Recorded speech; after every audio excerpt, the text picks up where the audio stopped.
Seja bem-vindo à nossa jornada devocional, compartilhando palavras de fé, amor e esperança. Estamos no dia 3 de fevereiro. O tema do nosso devocional de hoje é sobre repensando liberdade. O nosso texto base está em Gálatas capítulo 5, versículo 13, e diz assim: Porque vós, irmãos, fostes chamados à liberdade. Porém, não useis da liberdade para dar ocasião à carne. Sede antes servos uns dos outros pelo amor. O texto vai começar dizendo que ser chamado à liberdade em Cristo é um convite para viver de maneira transformada, livre do poder do pecado. Romanos 5,8 nos lembra: quem vive de acordo com o Espírito tem a mente voltada para o que o Espírito deseja. Isso significa que, embora tudo seja permitido, nem tudo é proveitoso ou edificante. A liberdade verdadeira nos dá a escolha de seguir os desejos do Espírito em vez de ceder aos impulsos da carne. A Bíblia ensina que a liberdade vai além da simples autonomia. Ela é profundamente espiritual e deve ser vivida sob a orientação do Espírito Santo. Como Paulo afirma em 2 Coríntios capítulo 3, versículo 17, o Senhor é Espírito, e onde está o Espírito do Senhor, ali há a liberdade. Essa verdade é reforçada em Gálatas 5,1, que nos exorta a permanecer firmes na liberdade que Cristo nos proporcionou, sem nos deixarmos submeter novamente ao jugo da escravidão. Viver em liberdade também implica responsabilidade, especialmente em relação aos outros. 1 Coríntios capítulo 10, versículo 24, nos instrui a não buscarmos nosso próprio interesse, mas sim o dos outros, uma mensagem que é ecoada pelo amor descrito em 1 Coríntios 13, que não é egoísta e não busca os seus próprios interesses. Queremos comentar um pouco sobre esse devocional que vai falar sobre repensando a liberdade. E eu gostaria que nós pensássemos liberdade a partir da ética do amor responsável. Nós estamos avançando numa jornada devocional em que nós já trabalhamos o princípio da liberdade, trabalhamos a relação do reino, o mundo e eu, que fala também de como nós somos influenciados pelos nossos relacionamentos ou como influenciamos as pessoas com as quais nos relacionamos. E nós queremos trabalhar aqui a liberdade a partir de uma perspectiva que fala da responsabilidade para com o próximo. Quando nós olhamos para o desenvolvimento histórico do conceito de liberdade, desde a Grécia Antiga e da Roma Antiga, uma pessoa livre não era apenas aquela pessoa que não era escrava, mas uma pessoa livre, ela tinha o dever de participar da vida pública e cumprir para com as suas responsabilidades com a comunidade,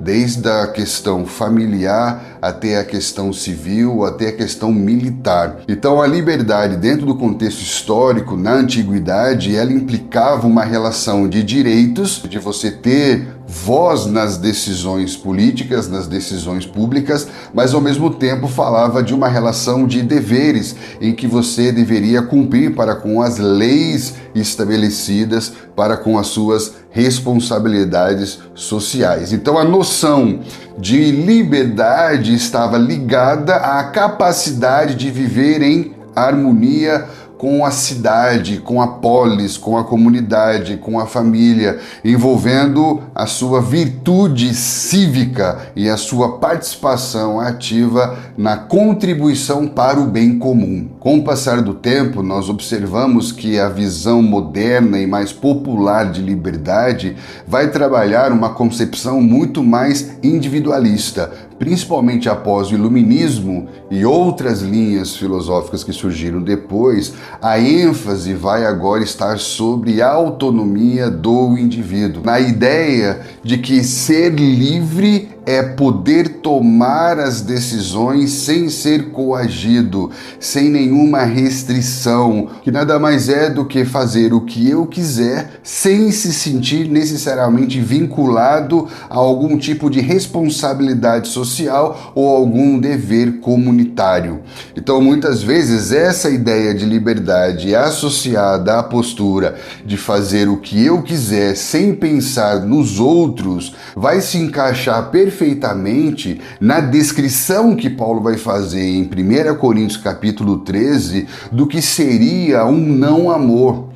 Ou seja, atitudes como ciúmes, a arrogância, comportamento inconveniente, a busca pelo próprio interesse, a irritação para com os outros, a mágoa, o ressentimento, são evidências de uma falta de amor e não de uma liberdade genuína. Então, tudo que o discurso moderno vai chamar de liberdade, Paulo vai encaixar dentro de uma perspectiva de falta de amor. Porque ele vai dizer que o verdadeiro amor não é egoísta, não se ensoberbece, não é inconveniente, não procura o próprio interesse, não se irrita facilmente, não se ressente do mal. Olha como esse discurso de ser livre para fazer o que quiser pode, na verdade, ser um meio de disfarçar uma dor profunda que os impede de exercer o amor verdadeiro. Então, qual seria a verdadeira liberdade? A liberdade que se autoproclama desobrigada de amar, mas afunda em sentimentos negativos, na solidão, ou a liberdade que nos possibilita servir ao outro, superando feridas, traumas e ciúmes? Na perspectiva cristã, a verdadeira liberdade não nos prende aos nossos medos e traumas, mas nos desafia a experimentar plenitude, sanidade emocional, relacional e espiritual, algo que somente o amor pode proporcionar. Portanto, a autonomia do indivíduo, o individualismo pós-moderno, ele pode nos fazer acreditar que uma pessoa pode desfrutar da liberdade sozinha, que a pessoa pode viver a liberdade sozinha. Porém, nós vamos perceber que ninguém é livre sozinho, porque tudo aquilo que eu faço sozinho, por mim e para mim mesmo, nada mais é do que uma expressão do egoísmo que é escravizante e não nos permite viver a verdadeira liberdade. Ninguém consegue ser verdadeiramente livre sozinho, porque só a partir da verdadeira liberdade que nós conseguimos viver a nossa natureza, que é relacional. Pessoas que são sozinhas e solitárias tendem a pensar apenas em si mesmas, a partir de si mesmas e sempre para si mesmas. E isso nada mais é do que um egoísmo escravizante que nos impede de experimentar a liberdade que se dá a partir da verdade e o amor. Porque a liberdade não é uma licença, uma autorização para você fazer tudo o que você quer sem pensar em ninguém além de você mesmo. Por isso que Pedro, no texto que está em 1 Pedro capítulo 2, versículo 16, ele diz: vivam como pessoas livres, mas não usem a liberdade como uma desculpa, como um pretexto para fazer aquilo que é mal. Então nós vamos começar a entender por que textos do Novo Testamento que falam sobre a liberdade, eles de alguma maneira estão relacionados ao amor. Por quê? Porque é o amor que vai vencer o egoísmo, é o amor que é derramado em nossos corações pelo Espírito Santo que vai nos possibilitar pensar liberdade além de nós mesmos. 2 Coríntios capítulo 3, versículo 17, Paulo vai enfatizar que onde o Espírito do Senhor está, ali há liberdade. Não há liberdade para você fazer o que você quiser, mas liberdade para você viver livre de você mesmo, livre de pensar apenas em si mesmo, livre para ver um mundo além de você mesmo. Por isso que Paulo vai colocar como uma primeira grande evidência do trabalhar do Espírito Santo dentro do nosso coração, o amor. Quando Paulo fala do fruto do Espírito no singular, ele vai descrever uma série de virtudes, e a primeira delas é o amor, como se todas as virtudes fossem de alguma maneira procedentes do amor. A partir desse entendimento, nós podemos concluir que a verdadeira liberdade é a capacidade divina de amar. Porque o amor não é egoísta e não pensa em seus próprios interesses. Portanto, ser livre nada mais é do que dizer sim ao que o Espírito Santo diz sim e dizer não ao que o Espírito Santo diz não. É dizer sim para algo ou alguém além de nós mesmos, ao invés de apenas falar sim para a nossa própria vontade. Essa relação da liberdade com o amor divino vai nos fazer entender a importância de sermos livres da própria religiosidade. Vai nos fazer entender que apenas alguém verdadeiramente livre pode obedecer a Deus por amor. Porque esse texto de 2 Coríntios 3,17, que fala de onde o Espírito do Senhor está, ali há liberdade,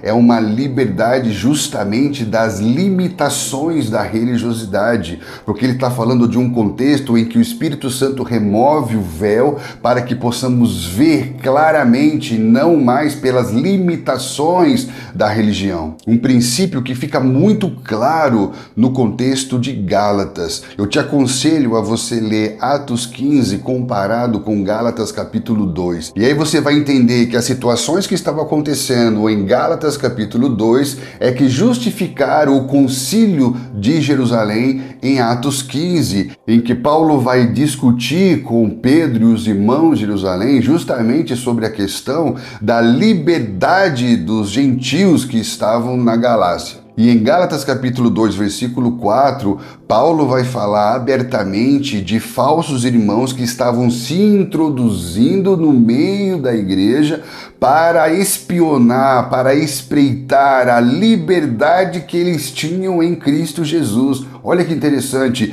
E então Paulo, defendendo essa liberdade que eles tinham em Cristo, se posiciona contra esses irmãos que estavam impondo práticas judaizantes. Ao ponto dele dizer que em Cristo nem circuncisão e nem incircuncisão tem valor algum, mas apenas a fé que atua pelo amor. Gálatas capítulo 5, versículo 6. Esses falsos irmãos, falsos mestres, falsos homens de influência tentavam de alguma maneira reintroduzir o legalismo religioso disfarçado de zelo espiritual, criando barreiras que Cristo já havia removido, como lá em Efésios 2,14, e impondo práticas que já não faziam mais nenhum sentido dentro da nova realidade espiritual que eles estavam inseridos por meio de Jesus. De certa maneira, a liberdade que havia em Cristo estava sendo substituída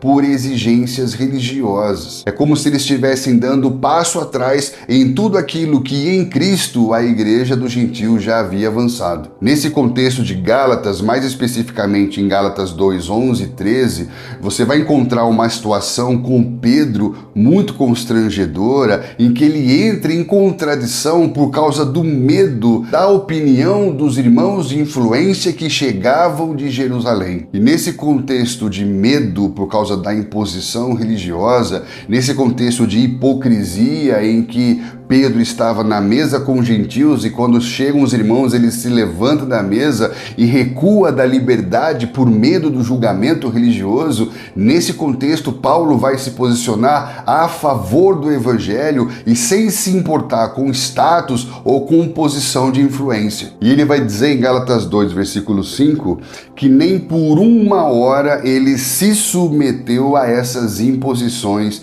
religiosas. Então a verdadeira liberdade também está relacionada à capacidade de dizer não a qualquer tipo de imposição religiosa que tente nos privar da liberdade que nós temos em Cristo Jesus. E é muito importante que nós tenhamos homens e mulheres como Paulo, com firmeza doutrinária e com firmeza relacional para proteger a liberdade que temos em Cristo Jesus, porque em Mateus capítulo 7, a partir do versículo 16, Jesus, ao falar sobre cuidado com os falsos profetas, vai falar de como essa religiosidade é improdutiva, porém ela é relacionada a espinheiros, ou seja, uma metáfora de como a religiosidade fere, o quanto a religiosidade sufoca e não produz fruto frutos de vida, além de controle e medo. E se o que eu faço para Deus faço movido por medo e não por amor,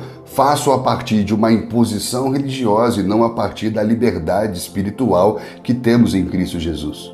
A verdadeira vida cristã se baseia na graça e no amor que nos faz viver como homens livres, e não baseados em ritos e aparências religiosas que nos faz viver como escravos da religiosidade. Onde o Espírito do Senhor está, ali há liberdade, não para fazer apenas o que você quer, mas para falar sim ao que o Espírito diz sim e falar não ao que o Espírito diz não. Ser livre é ter a capacidade de poder escolher, além da imposição da sua própria vontade e das suas próprias paixões. Quando, a partir da relação com o Espírito Santo, eu consigo experimentar a liberdade do egoísmo e a liberdade da religiosidade, eu vou expressar essa liberdade na minha relação com o meu próximo. E aí nós chegamos em Gálatas capítulo 5, versículo 13, que diz que nós somos chamados para a liberdade, mas não devemos usar a liberdade para dar a ocasião à carne. Ao contrário, devemos servir uns aos outros mediante o amor. Olha que interessante, ele está falando de viver a liberdade, mas não viver a carnalidade. E a maneira de poder viver liberdade sem carnalidade é servindo pessoas em amor. O ambiente seguro para ser livre é dentro dos relacionamentos e não a partir do egoísmo. O lugar mais seguro para sermos livres é entre as pessoas, é entre os irmãos, porque esses irmãos vão nos ajudar a pôr limites na nossa própria liberdade. Então eu preciso de irmãos ao meu lado para poder proteger a minha liberdade, para que eu não use da liberdade para a carnalidade. E da mesma maneira, eu preciso gerir a minha liberdade para que a minha liberdade não prejudique a vida dos meus irmãos. Por exemplo, 1 Coríntios capítulo 8, versículo 9, ele vai dizer: mas vede que essa liberdade não seja de alguma maneira escândalo para os fracos. Quando eu entendo uma liberdade que ela é relacional, eu preciso dos irmãos para me ajudar a lidar com a minha liberdade,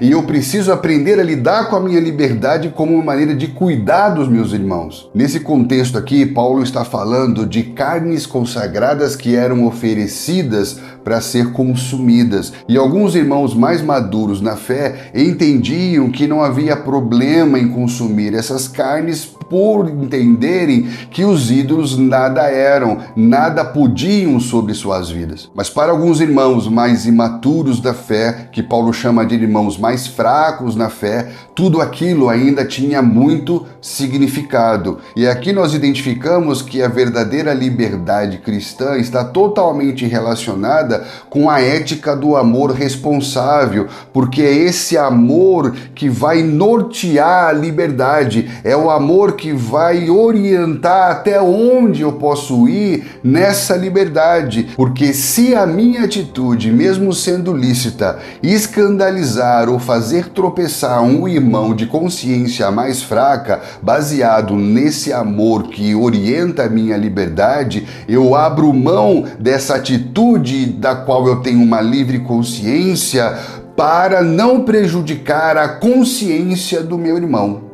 Porque muitas pessoas, por terem conhecimento e não se sentirem condenadas em sua consciência, simplesmente desconsideram como que o outro irmão mais simples, mais frágil ou mais fraco na fé pode interpretar aquilo que ele faz ou aquilo que ele deixa de fazer. Então, ao invés dele ter um saber que edifica o outro, ele simplesmente se baseia no seu conhecimento sem se importar com o outro. Por isso que a verdadeira liberdade baseada no amor responsável é aquela que, livre do egoísmo, ela entende a necessidade de pôr limites à sua liberdade quando for necessário. 1 Coríntios capítulo 10, versículo 23 e 24 vai confirmar essa liberdade baseada na ética do amor responsável quando diz que todas as coisas são lícitas, mas nem todas convêm. Todas são lícitas, mas nem todas edificam. Ninguém busca o seu próprio interesse, mas sim o do outro. Olha, mais uma vez, um texto que está falando sobre liberdade relacionada ao próximo. Essa liberdade baseada na ética do amor responsável, ela vai se posicionar de uma maneira totalmente diferente. Ao invés dela perguntar, eu não tenho o direito de fazer isso? Ao invés dela perguntar, mas isso é pecado? Ao invés de questionar o outro a respeito da sua posição, ela vai questionar a sua posição por causa do outro. E ela vai pensar, essa ação edifica o outro? Essa ação está ajudando o outro na sua fé? Será que essa minha atitude está ajudando o meu próximo a crescer na fé? Ou essa minha atitude está levando o meu próximo à queda? Essa mudança de perspectiva a respeito da liberdade vai nos colocar diante do que alguns chamam de o paradoxo da liberdade cristã. Por que um paradoxo? Então nós vamos entender que a liberdade ela funciona a partir de duas verdades que tensionam entre si, porém elas caminham juntas e não se contradizem. Ao mesmo tempo que essa verdadeira liberdade fala de encontrarmos o nosso verdadeiro eu em Cristo Jesus, essa liberdade também está relacionada ao serviço ao próximo e ao amor responsável. Parece conceitos que se opõem, mas são conceitos que caminham juntos e nunca se contradizem, como se nós estivéssemos andando num trilho do trem. São duas barras que não se encontram, mas caminham juntas e sustentam tudo. Leve esse princípio para a sua meditação. Nós somos livres quando temos a capacidade de falar não para nós mesmos e sim para o próximo. Nós sempre estamos falando sim para alguém e não para alguém na mesma atitude. E na maioria das vezes, nós sempre falamos sim para nós e não para os nossos filhos, não para a nossa esposa, para o nosso marido, não para os nossos irmãos, não para as pessoas que estão à nossa volta, porque estamos sempre falando sim para nós mesmos. E todas as vezes que falamos sim para nós e não para o próximo, estamos mostrando quanto ainda somos escravos da nossa própria vontade. Um homem livre é um homem que tem a capacidade divina de amar. Nós somos livres para servir. Eu quero ler mais uma vez 1 Pedro 2,16, que vai dizer: vivam como pessoas livres, mas não usem a liberdade como desculpa para fazer o mal. Vivam como servos de Deus. Olha aí, é servindo a Deus que nós protegemos, preservamos a nossa liberdade. Por isso que Martinho Lutero, em sua obra A Liberdade Cristã, desenvolveu esse paradoxo de que o cristão é simultaneamente livre senhor de tudo e, ao mesmo tempo, servo de todos. No devocional que nós já fizemos sobre a liberdade, nós falamos da relação da liberdade com a verdade. E agora eu queria trazer para você essa relação da liberdade com o amor responsável. Que Deus te abençoe e ainda hoje você falar não para você e falar sim para alguém. Possamos experimentar essa plena satisfação em Deus de viver essa liberdade que Jesus Cristo nos proporciona. Que Deus te abençoe e espero te encontrar aqui no nosso próximo devocional.